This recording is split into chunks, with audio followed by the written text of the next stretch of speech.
Okay. You can make any quantity you want.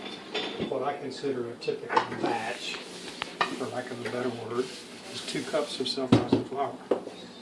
Typical batch, 2 cups of self-rising flour. So that's what we're starting with. 2 cups of self-rising flour.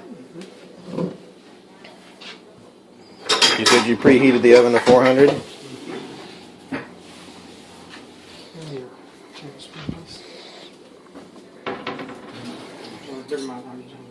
So I see that we've got self-rising flour, Crisco, buttermilk. Is that it? I will use a couple of tablespoons of sugar. A couple tablespoons of sugar, so sugar is needed as well. So for a small one, I'm just going to make a double batch.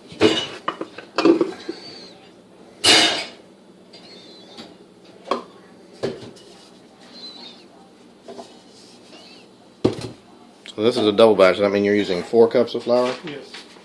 Okay.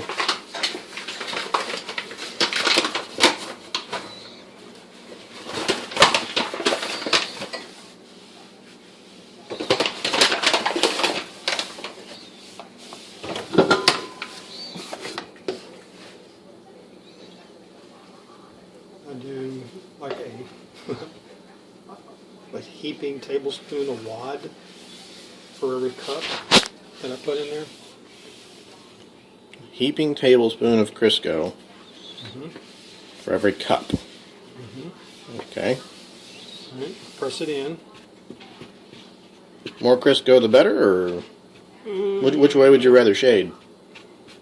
Probably towards the more. Yeah. Towards the more? Okay. So if you're unsure, add more. I'm working it in there. That's exactly why I'm filming it. All right. Not that you can feel it. Do have me a tablespoon if you don't mind. Okay, wait. I didn't know we needed a beautiful assistant in the kitchen to do this. I don't have one of those. We don't. She's more in the way. Ooh, you even got that on film.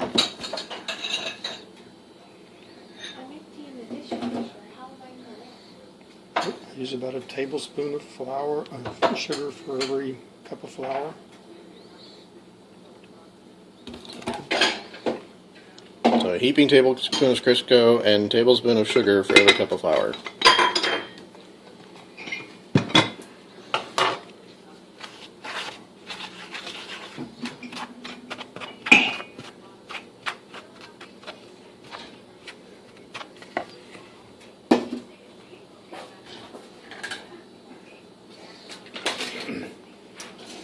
I cannot tell you how much buttermilk I go by feel.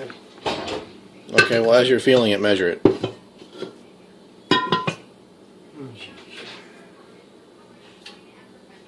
Third of a cup. I don't think I can function this way. With the turn of the bowl, 1, 2, that's how much you rate cups.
And make biscuits and not get messy. That's just not right.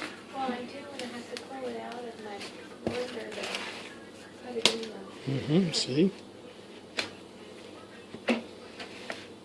Is that the consistency you're liking? Pretty close. So that's about half a cup per cup of flour. So we've got 4. Whoa. Yeah. It's 16 ounces. See? 16 ounces? 14 ounces. Yep, so that was 4 cups of flour. We had a heaping tablespoon of Crisco for every cup, so that's 4 tablespoons of Crisco.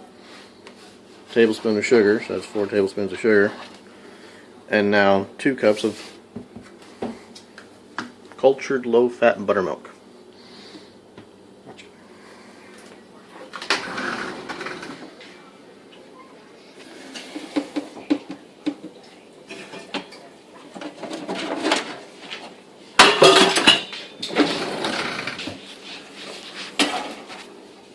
So we can look at this. This is pretty darn thick.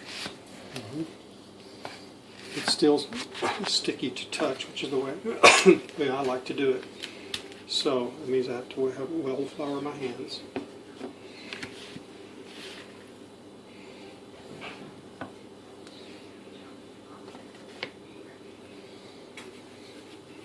And then you start rolling.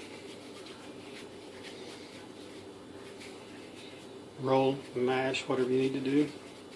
If it gets sticky, you just add more food. If it starts sticking to your hands, you just get more flour. But you keep rolling until you get a smooth surface. So you use whatever technique becomes comfortable for you.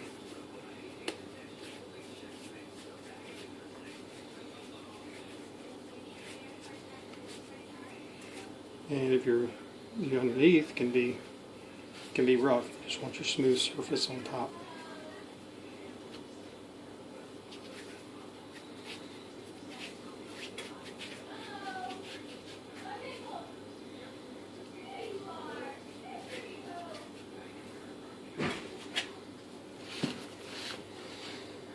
And so you said this is a double batch. How much does a double batch make? Depends on the size of the biscuit you make. Probably half a dozen biscuits per batch. No, we got others.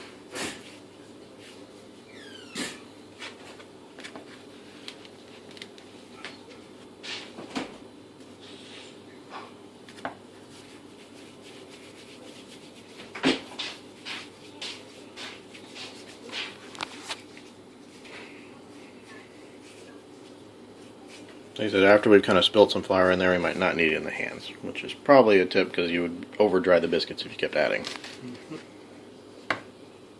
Good to know.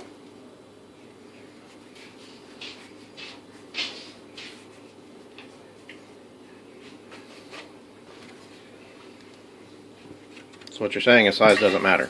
No, sorry. You're just worried about thickness? If you make them real thick, it takes longer to cook. And they'll get hard on the bottom. Yeah, I saw you looking. But also you can, even if I make them this tall, if I spread them out on the pan, they will go this way rather than up.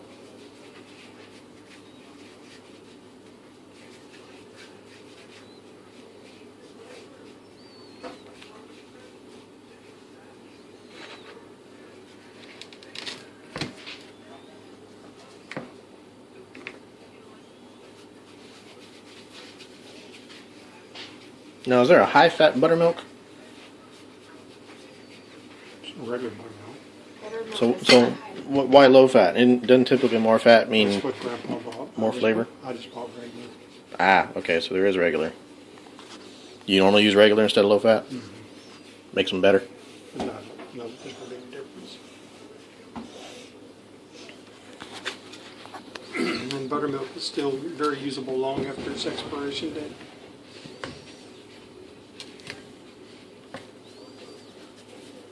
It's already yucky milk anyway. That I wouldn't drink. Most people would. Some people would, but I wouldn't drink it.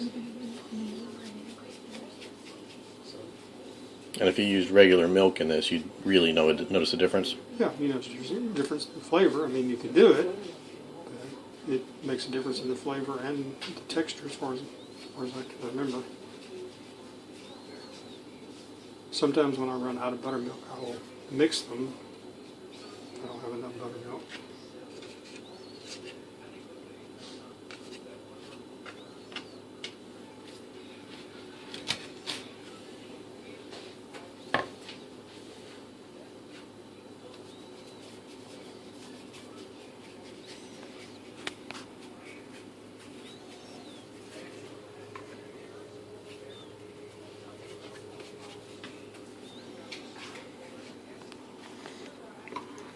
For variety, for like dinner biscuits, you can grate you some cheese and put you some cheese in it.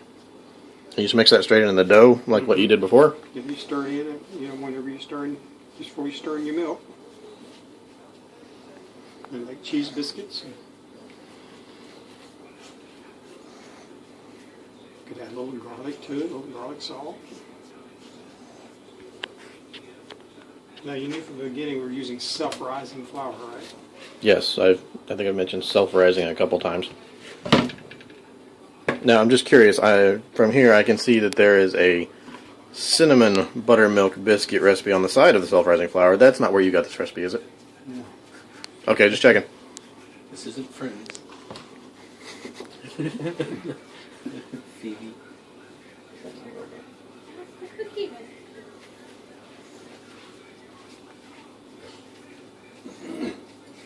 You can get this recipe from anywhere. It evolved over years of practice.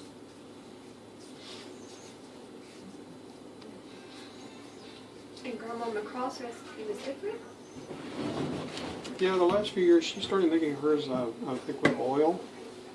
I didn't care for that too much.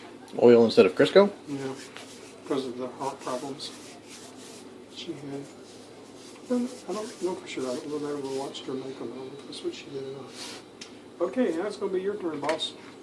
Okay, so that was the double batch, and we've made 1, 2, 3, 4, 5, 6, 7, 8, 9, 10, 11, 12. Yep, so double batch comes out with 12 biscuits. Okay, my turn.